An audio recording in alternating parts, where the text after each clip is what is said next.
نے عرفات پہنچ کر ایک کمبل کے خیمے میں قیام فرمایا۔ جب سورج ڈھل گیا تو آپ علیہ الصلوۃ والسلام نے اپنی اونٹنی قصوہ پر سوار ہو کر خطبہ پڑھا۔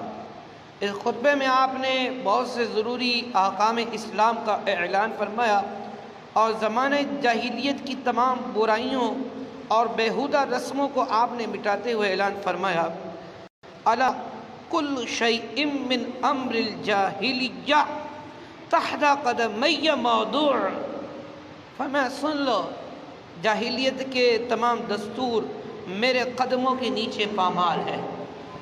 اب وہ لوگ جو برادریوں سے وابستہ ہیں یا قوموں سے وابستہ ہیں اور اپنی برادری والی رسمیں اس طرح کرتے ہیں جیسے ان کا وہ فرض اور واجب ہے، جبکہ اسلام سے دور دور تک تعلق نہیں ہے، اور ان رسم و رسومات کی وجہ سے مسلمانوں کا بے پناہ جو مال جو ہے نا ضائع ہوتا ہے، اور ان رسومات کی وجہ سے بعض جگہوں پر بہت سارے گناہ ہوتے ہیں۔ تو حضور نے فرما دیا جاہلیت کی جتنی بھی رسمیں میرے قدموں تلے پامال ہیں۔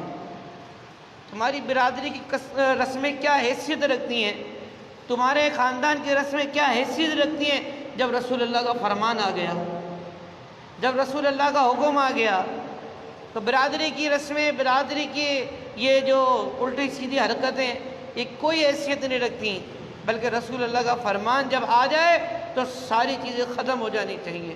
اپنا مال بھی بچاؤ، کیونکہ تمہارا مال جو کہ تم حلال کما رہے ہو یہ یا تو تمہارے بال بچوں پہ لگے یا پھر دین اسلام کی بقا کے لیے، دین اسلام کی دفاع کے لیے، دین اسلام کی تبلیغ و اشاعت کے لیے لگے نا، لوگوں کی مدد کرنے کے لیے لگے۔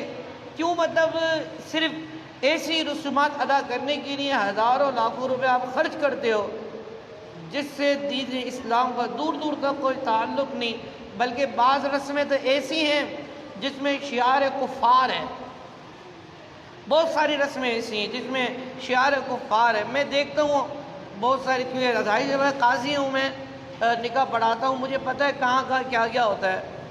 میں اپنی برادری میں بھی دیکھتا ہوں، دوسروں کی برادری میں بھی دیکھتا ہوں، دوسرے علاقوں میں بھی گیا ہوں، تقریباً کراچی کے ہر علاقے میں نے نکاح پڑھایا ہے الحمدللہ۔ مطلب گوٹوں میں، دیہاتوں میں، منگو پیر ہو، لانڈی ہو، کورنگی ہو، لالو کھیت ہو، واٹر پمپ ہو، کون سے علاقے میں نہیں پڑھایا میں نے نکاح، ہر جگہ میں نے نکاح پڑھایا الحمدللہ۔ تو جہاں جاتا ہوں عرب اپنے الگ الگ انداز ہیں سب کے، لیکن کسی کا نا سنت و برا انداز نظر نہیں آتا۔ وہ شاذ و نادر، وہ بہت جو عقل مند لوگ ہوتے ہیں نا، جن کو اللہ تعالیٰ نے عقل سلیم کی دولت سے نوازا ہے، وہ مطلب اس بات کا لحاظ رکھتے ہیں کہ اسلامی تعلیمات کیا تقاضا کرتی ہیں۔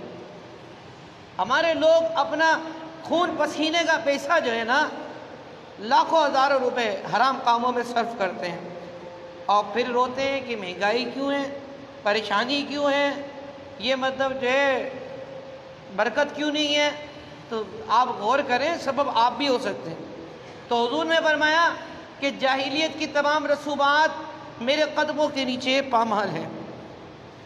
اسی طرح زمانہ جاہلیت کے تفاخر، جو خاندانی تفاخر ہوتا ہے نا، بعض لوگ کہتے ہیں کہ یہ گورا ہے، یہ کالا ہے، یہ ہم میں سے نہیں ہے، یہ فلاں برادری سے تعلق ہوتا ہے، تو قریشی بولے کہ نہیں میں سب سے اعلیٰ ہوں، تو انصاری بولے نہیں جی میں سب سے اعلیٰ ہوں، نہیں تو پھر دیگر برادری والے کوئی کچھ کوئی رنگریز ہے، کوئی کچھ ہے، کوئی کچھ ہے۔ الغرض یہ کہ ہر برادری والا کسی بھی برادری سے تعلق رکھتا ہو، یوسف زئی ہو یا عباسی ہو، اب میں ساری برادریوں کے نام تو میں بھی نہیں جانتا، تو جو میرے ذہن میں آ رہا ہے میں اس کا عرض کر رہا ہوں۔ تو ہر برادری والا سمجھتا ہے کہ میں افضل ہوں، ہر رنگ و نسل والا سمجھتا ہے میں افضل ہوں، اور ہماری اسی روش کی وجہ سے نا یہ جو جابر اور ظالم حکمران نا فائدہ اٹھاتے ہیں۔ ہم ذات و برادری میں تقسیم ہوئے تو پھر انہوں نے ہمیں مطلب جو ہے جگہ کے اعتبار سے تقسیم کر دیا کہ تم پنجاب کے پنجابی، تم سندھ میں رہتے ہو سندھی، تم مطلب جو ہے سرحد میں رہتے ہو پٹھان، بلوچستان میں رہتے ہو بلوچی، تو پھر اس طرح تقسیم کرنے کے بعد پھر جو ہند سے آئے ان کو مہاجر، ٹھیک ہے۔ اب سب اپنے اپنے انداز سے سیاست کر رہے ہیں، اور یہ سب ہیں کون؟ ایک نبی کا کلمہ پڑھنے والے، ایک نبی کی سنت پر عمل کرنے والے ہیں، آخری نبی کا جو قرآن ہے اس پہ عمل کرنے والے، لیکن ان ظالموں نے تقسیم کر کے آپ کو منتشر کر دیا ہے اور آپ کے ذہنوں سے بھی نکال دیا کہ ہم مسلمان ہیں۔ اب لوگوں کو یہ فکر لگی ہوتی ہے کہ میں تو مہاجر ہوں، میں پٹھان ہوں، میں سندھی ہوں، میں پنجابی ہوں، اور میں بلوچی ہوں، تو میں سرائکی ہوں، میں ہندکو ہوں، تو مطلب سب کی یہ پہچان بن گئی۔ ارے یار، یہ پہچان نہیں ہے آپ کی پہچان یہ ہے کہ تو محمد عربی کا غلام ہے، تو محمد عربی کا غلام ہے۔ اور محمد عربی صلی اللہ تعالی علیہ وآلہ وسلم نے ان تمام ذات و نسل کے تفاخر کو حجۃ الوداع کے موقع پر خطبہ ارشاد فرماتے ہوئے ختم کر دیا ہے۔ سرکار علی وقار صلی اللہ علیہ وسلم نے اپنے اس تاریخی خطبے کے اندر جو کہ آپ نے عرفات کے اندر ارشاد فرمایا، اس میں جہاں بہت ساری آپ نے دینی باتیں ارشاد فرمائی، اس میں یہ بھی تھا۔ حضور نے فرمایا، یا ایھا الناس، اے لوگو، الا ان ربکم واحد، اے لوگو بے شک تمہارا رب ایک ہے، وَإِنَّ آبَاءَكُمْ واحد، فرمایا کہ تمہارا باپ یعنی آدم ایک ہے۔ فرمایا الا لا فضل لعربی علی عجمی ولا لعجمی علی عربی ولا لأحمر علی اسود لا لأسود علی احمر الا بالتقوی۔ فرمایا کہ اے لوگو، بے شک تمہارا رب ایک ہے، تمہارا باپ آدم ایک ہے۔ سن لو، کسی عربی کو کسی عجمی پر، اور کسی عجمی کو کسی عربی پر، کسی گورے کو کسی کالے پر، کسی کالے کو کسی گورے پر کسی قسم کی کوئی فضیلت حاصل نہیں، لیکن جو تقوی اختیار کرے، جو متقی ہو، اس کا شرف اس کے تقوی کے اعتبار سے ہے۔ تو یہ میرے آقا علیہ السلام کی تعلیمات ہیں حجۃ الوداع، کیونکہ حضور کی زندگی مبارک جو ظاہری زندگی ہے، ظاہری حیات ہے، اس زندگی مبارک کا آخری حج، تو حضور نے یہ تعلیمات امت ارشاد فرمائی، اور ہمارے لوگ ان باتوں کو بھول گئے۔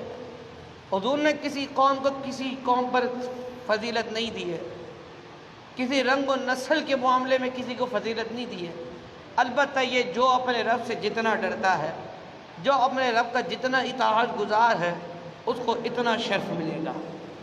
تو اتنی سی بات ہمارے لوگوں کے ذہنوں میں نہیں آتی۔ میں یہاں پر سمجھاتا ہوں، کیا میری آواز لوگوں تک نہیں پہنچتی ہوگی؟ یقیناً پہنچتی ہوگی، لیکن پھر بھی وہ جو لندن میں بیٹھ کر عیاشیاں کر رہے ہیں، یا پھر سندھ میں بیٹھ کر، یا خیبر پختونخوا میں بیٹھ کر، جو پنجاب میں بیٹھ کر وہ بھی لندن بھاگ گیا، تو یہ سب مطلب جو ہے ظالم و جابر کرپٹ لوگ، ان کو ذات و نسل کے اعتبار سے پکارتے ہیں، ان کو تقسیم کرتے ہیں، یہ لوگ ان کی باتوں میں آ جاتے ہیں۔ تو میرے بھائیوں، ان چوروں لٹیروں سے جان چھڑاؤ۔ ہمارا نسب، سب کا، جتنے بھی انسان ہیں، سب کا نسب بالآخر مل جاتا ہے حضرت آدم علیہ السلام پر۔ کس پر مل جاتا ہے؟ آپ کے دادا باپ کوئی بھی ہوں، یہ سارے مل کر مطلب کہاں مل جاتے ہیں؟ آدم علیہ السلام پر۔ ان مانو بہن سب کون ہوئے؟ کون ہوئے؟ بھائی بھائی کون ہوئے؟ بھائی بھائی کی آواز نہیں ہے میرے خیال میں آپ لوگوں کی نا، کیا کون ہوئے؟ بھئی ویسے ایک بات ہے معذرت کے ساتھ، آپ لوگ تھوڑے سنو، دعا کراتا تب بھی آمین بڑی مطلب نکلتی ہی نہیں ہے، ایسا لگتا ہے مطلب یہیں پر رکی ہوئی ہے۔ اور اس کے علاوہ بھی ہم لوگ مطلب جو ہے نا تھوڑا نا اپنے آپ کو ایکٹیو کریں۔ مسلمانوں کی نا جس طریقے سے اپنے دین سے محبت ہے نا، اسی طرح سے اظہار بھی ہے، اظہار کے ساتھ ساتھ عمل بھی ہے۔ تو اظہار اس طرح ہوتا ہے کہ ہمارا دینی جذبہ ہمارے نعروں سے اور ہماری آوازوں سے پتہ چلتا ہے، ٹھیک ہے، اور اسی طریقے سے میدان کے اندر ہمارے عمل سے پتہ چلتا ہے، ٹھیک ہے۔ تو اس لیے جو ہے نا جمع رہا کرو، آپ کسی بھی عمر کے اندر ہو، مسلمان کبھی بھی مطلب جو ہے نا باطل کے مقابلے میں کمزور نہیں پڑتا، کسی بھی عمر میں ہو۔ تو ٹھیک ہے، تو اپنی جو ہے نا حاضری یقینی بنایا کریں مسجد میں ہوتے ہوئے۔ تو ہم سب آپس میں کون ہیں؟ ہم کون ہیں؟ ہاں بھائی بتا دو، بھائی سب کو بتا دو، کیونکہ ہم لوگ دیکھ لو کوئی کسی برادری سے تعلق ہے، کسی کا کسی برادری سے تعلق ہے۔ دیکھیں نا ہمارے نبی نے ہر ایک کو ایک ہی صف میں کھڑا کر دیا عبادت کے لیے بھی۔ کسی کو کچھ پتہ نہیں ہے کون پیسے والا ہے، کون غریب ہے، کون کس برادری سے، سب ایک صف میں کھڑے ہوئے۔ یہ اسلام۔ تم ذات و نسل کے اوپر لوگوں کی تقسیم کرتے ہو، تم پیسے کے معاملے میں غریب و امیر کے نام پر تقسیم کرتے ہو، تمہارا انصاف غریب کے معاملے میں اور ہے، امیر کے معاملے میں اور ہے، تو یہ اسلام کا درس نہیں ہے۔ اسلام سارے انسانوں کو ایک صف میں کھڑا کر دیتا ہے، یہ اسلام۔ ہم اس اسلام کی بات کرتے ہیں، ہم اس نظام کی بات کرتے ہیں کہ نظام ہوگا تو ہماری مطلب جو ہے نا سارے مسائل حل ہوں گے۔ تو پتہ چلا کہ ذات و نسل، رنگ و نسل اور قوم وغیرہ کا یہ جو تفاخر ہمارے اندر بڑھ گیا ہے نا، یہ صرف کفر کی سازش تو ہو سکتی ہے، لیکن دین اسلام نہیں ہو سکتا۔ دین اسلام وہی ہے جو میرے نبی نے بیان کر دیا، اور میرے نبی نے فرما دیا کسی عربی کو عجمی میں فوقیت نہیں، کسی عجمی کو عربی میں فوقیت نہیں، کسی کالے کو گورے پہ فوقیت نہیں، کسی گورے کو کسی کالے پہ فوقیت نہیں ہے، لیکن جو متقی ہے، پرہیزگار ہے، اس کا مقام اپنے رب کی بارگاہ میں بلند و بالا ہے۔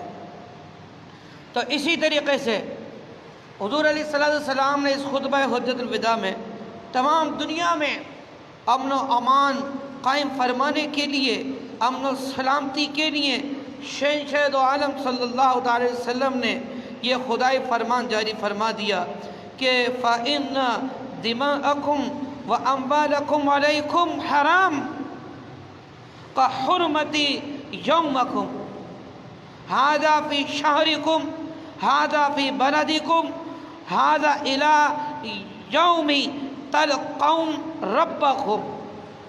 فرمایا تمہارا خون اور تمہارا مال تم پر تا قیامت اسی طرح حرام ہے جس طرح تمہارا یہ دن، تمہارا یہ مہینہ، تمہارا یہ شہر محترم ہے۔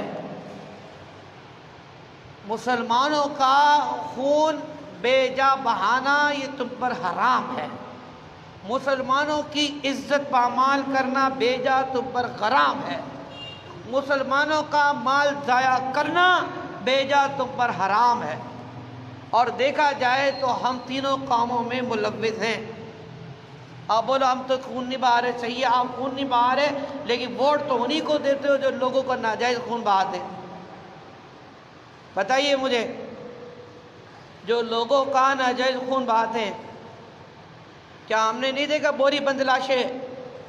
کیا ہم نے نہیں دیکھا؟ آج میں کل ویڈیو دیکھ رہا تھا سندھ کی، وہاں کسی وڈیرے نے صرف زمین کے تنازع پر ایک 7-8 سالہ بچے کو کلاڑیاں مار مار کر اس کو مطلب قتل کر دیا۔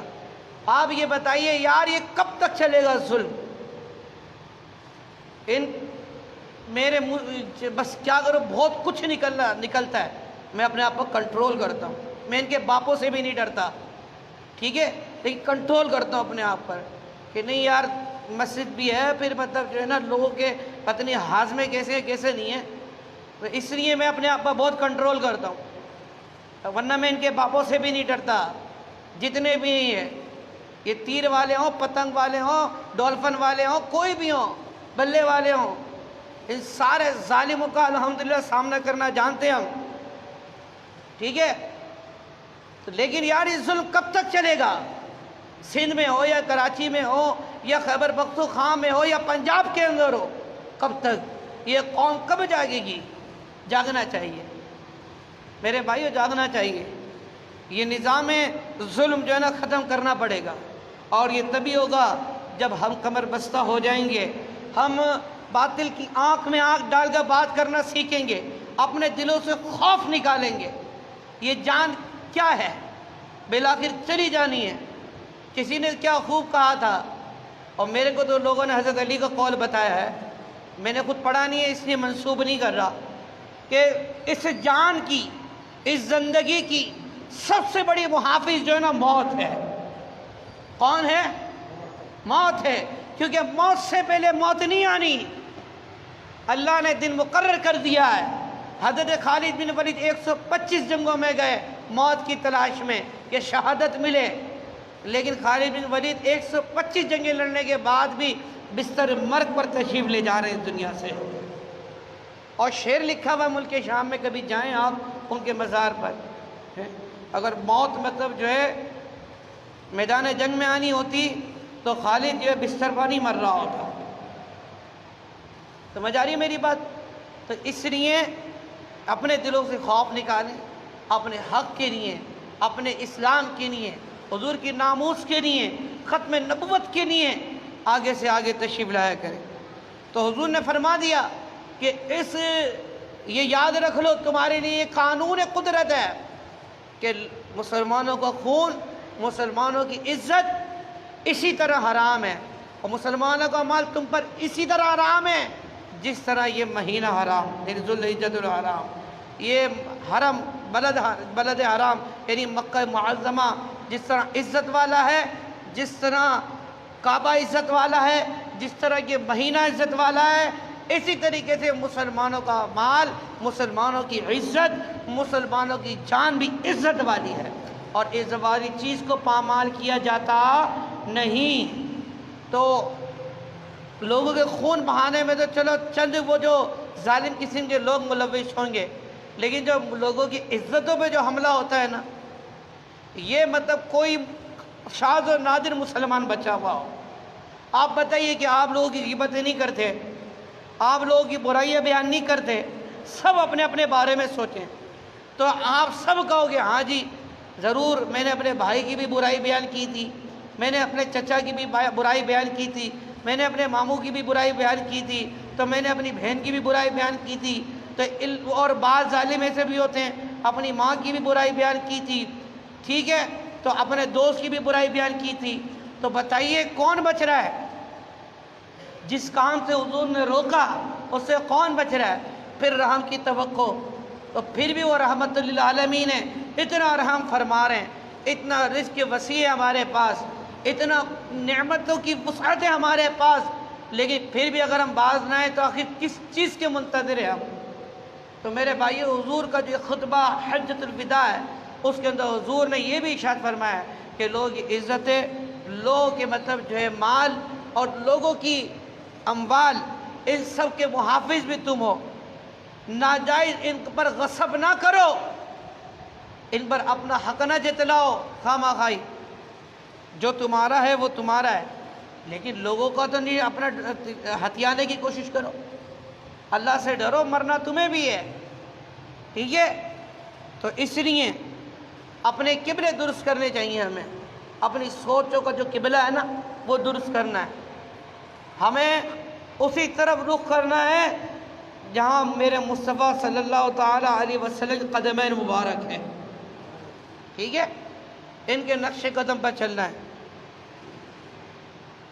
پھر اپنا خطبہ ختم فرماتے ہوئے آپ صلی اللہ علیہ وسلم نے سامعین سے فرمایا وَأَنْتُمْ مَسْئُولُونَ عَنِّي فَمَا أَنْتُمْ قَائِلُونَ، فرمایا تم سے خدا عز و جل کے یہاں میری نسبت پوچھا جائے گا تو تم لوگ کیا جواب دو گے؟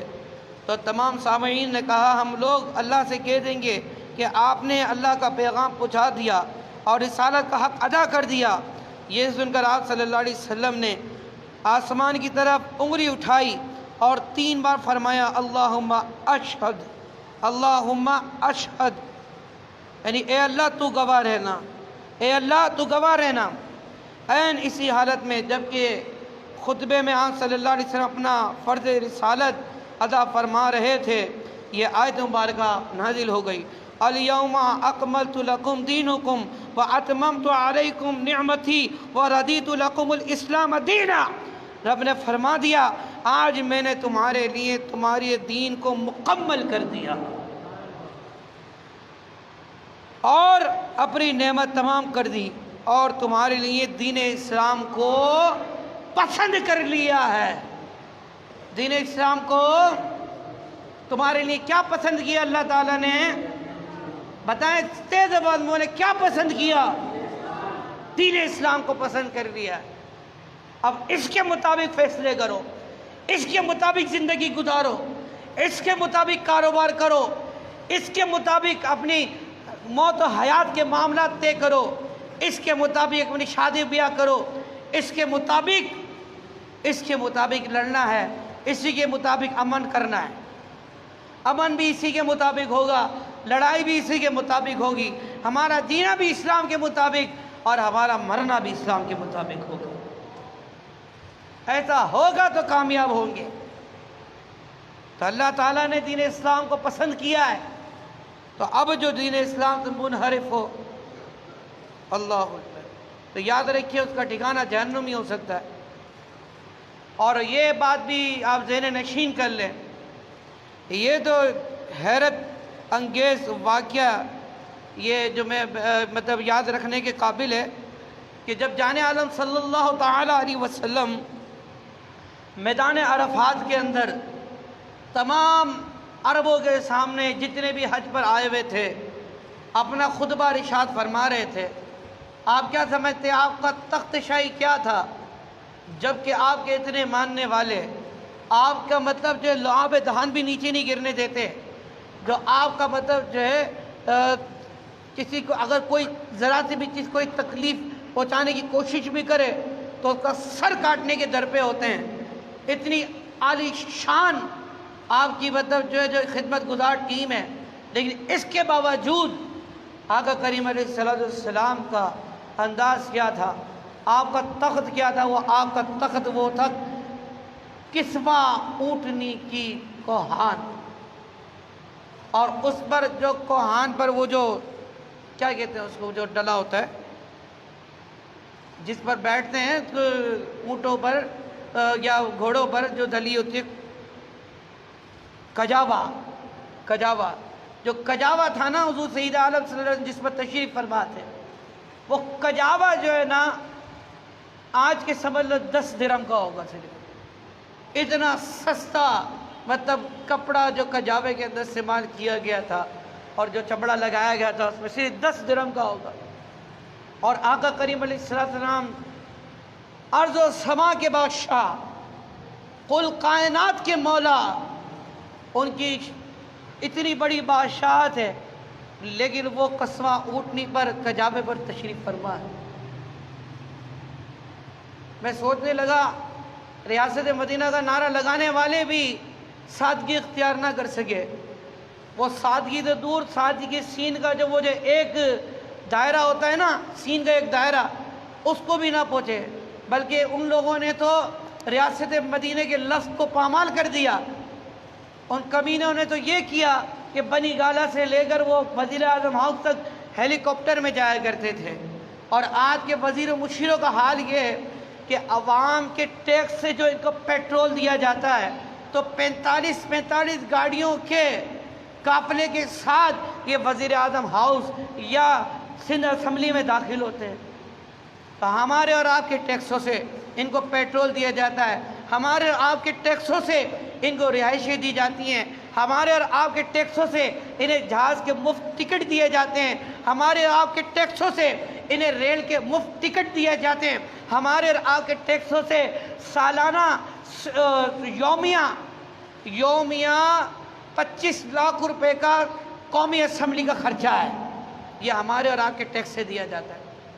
بتائیے اتنا ان ظالموں پہ خرچ ہو رہا ہے تو آپ بتائیے حق تک کیسے اچھائی پہنچے گی، کیسے ہم تک مطلب جو نعمتیں کی فراوانی ہوگی، کیسے ہم تک سہولت پہنچے گی، جبکہ سارا کچھ تو یہی کھا رہے ہیں جن کو آپ نے منتخب کیا، جن کو آپ نے ووٹ دیا، جن کو آپ نے اسمبلیوں کی نشستوں تک پہنچایا، سب کچھ تو یہی کھا رہے ہیں۔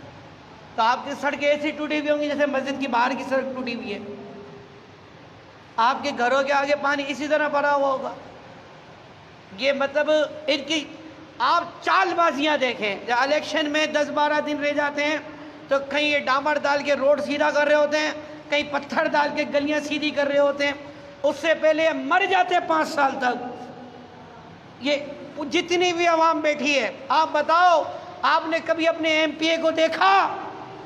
5 سالوں نے بتاؤ کس نے دیکھا ہے؟ آپ اپنے ایم پی اے کو جانتے ہیں؟ اس خبیث کا کام تو یہ تھا کہ یہاں پر میدان میں آ کر آپ کے ساتھ کام کرتا، آپ کے مسئلے حل کرتا۔ آپ نے ایم این اے کو دیکھا؟ ایم کیو ایم کا ہے نا وہ ایم این اے، ایم پی اے بھی ایم کیو ایم کا ہے۔ اور جو سابقہ بلدیاتی امیدوار تھے وہ کس کے تھے؟ کس کے تھے بتائیں مجھے؟ ایم کیو ایم کے تھے۔ بتائیں کیا کیا ان لوگوں نے؟ کیا کیا ان لوگوں نے، ان ظالموں نے؟ ابھی لوگوں کو بہلانے کے لیے، پھسلانے کے لیے کہیں پتھر رکھ دیے لا کے، تو کہیں مطلب ابھی 2-4 دن بعد دیکھیں کہیں نہ کہیں ڈامر ڈال دیں گے اور لوگوں کو غیر قانونی لائنیں دے دیں گے۔ پھر جب یہ آتے ہیں تو وہ لائنیں کاٹ کے پھر پیسے وصول کر کے لوگوں کو لائنیں بیچتے ہیں۔ یہ تو حشر ہے ان کا۔ تو ان کی پوری ٹیم ہے، بولتے ہیں لوٹو، جتنا لوٹ سکتے ہو لوٹو، لائنیں بیچو، مطلب آپ کنیکشن بیچو، آپ جو حرام کام کر سکتے کرو، ہماری سرپرستی ہے، کیونکہ پولیس ہمارے اشاروں پر ہے، تو ادارے ہمارے اشاروں پر ہیں، تمہیں کوئی کچھ نہیں کرے گا، جتنا لوٹ سکتے ہو عوام کو لوٹو۔ جو حکومت میں اس کا کام یہ عوام کو سہولت فراہم کرنا، نہ کہ عوام سے پیسے بٹور کر ان کو سہولت دینا، اور پھر اس میں بھی غریب و امیر کی تخصیص کرنا۔ وہ جس کے پاس نہیں ہے تو اس کو جینے کا حق نہیں ہے کہ اس کو پانی کی لائن دی جائے یا اس کو سہولت فراہم کی جائے۔ ظالموں کب تک کرو گے ظلم تم لوگ؟ کب تک کرو گے؟ انشاءاللہ وہ دن بھی آنا ہے کہ حضور کا دین تخت پر آئے گا، اور پھر حضور کے غلام کے ہاتھ ہوں گے اور تم سب کا گریبان ہوگا، بچو گے نہیں تم لوگ۔ یاد رکھنا، حضور کے غلاموں کا ہاتھ ہوگا اور تمہارا گریبان ہوگا، جتنے بھی ظلم کرنے والے ہو تم لوگ، چھوڑیں گے نہیں ہم تمہیں انشاءاللہ۔ تو میرے بھائیوں، حضور اگر آپ چاہتے ہیں کہ ہمارے ملک کے اندر نظام بدلے تو اب ان ظالموں سے چھٹکارا حاصل کرنا ہے اور صرف حضور کے دین کو تخت پر لانا ہے انشاءاللہ۔ اور وہ آپ کے پاس جو حضور کے مخلص غلام، جن کو اس سیاست سے کوئی تعلق ہی نہیں تھا، وہ چاہتے بھی نہیں تھے سیاست میں آئے، لیکن اس ظلم و جبر کے نظام کی یہ جو فراوانی ہے، اس کو روکنے کے لیے وہ میدان میں آئے۔ وہ مسجدوں کے ممبر پر بیٹھنے والے، وہ جو مسجدوں میں قال رسول اللہ، قال اللہ کی صدائیں لگانے والے، ان کو نہ سیٹ کی ضرورت ہے، ویسے ان کے ہاتھ چومنے والے بہت ہوتے ہیں، ویسے ان کو گلے لگانے والے بہت ہوتے ہیں، ان کو نہ پیسے کی ضرورت ہے نہ شہرت کی، لیکن صرف اس ملک کے بگڑے ہوئے نظام کو بدلنے کے لیے وہ آج میدان عمل میں تحریک لبیک یا رسول پاکستان کی صورت میں آپ سب نے ساتھ دینا ہے انشاءاللہ، ساتھ دیں گے انشاءاللہ۔ ان کے دست و بازو بنے، اپنے گھر کے ہر بچے کو، ہر فرد کو، ہر خاتون کو، ہر اپنے گھر والی کو، بہنوں کو، بھائیوں کو، سب کو یہ پیغام دو کہ اب صرف حضور کا دین تخت پر لانا ہے انشاءاللہ، اب صرف حضور کا دین تخت پر لانا ہے۔ تاجدار ختم نبوت، تاجدار ختم نبوت، تاجدار ختم نبوت۔ اللہ تبارک و تعالیٰ سے دعا ہے کہ محبوب کے صدقے طفیل سے ہمیں جو بھی حضور سید عالم صلی اللہ علیہ وسلم کے فرمودات ہیں ان پر عمل کرنے کی توفیق عطا فرمائے۔ کچھ حصہ حجۃ الوداع کا بقیہ رہ گیا ہے، انشاءاللہ اس کو ہم اپنے دروس میں بیان کریں گے۔ اللہ تبارک و تعالیٰ آج کے اس بیان کی صحیح کو اپنی بارگاہ میں قبول فرمائے، آمین بجاہ النبی الامین صلی اللہ تعالیٰ علیہ وسلم۔ اذان ہوگی، اذان کا جواب دیجیے۔ انشاءاللہ عید کی نماز 6:20 پر ادا کی جائے گی۔ عید کی نماز 6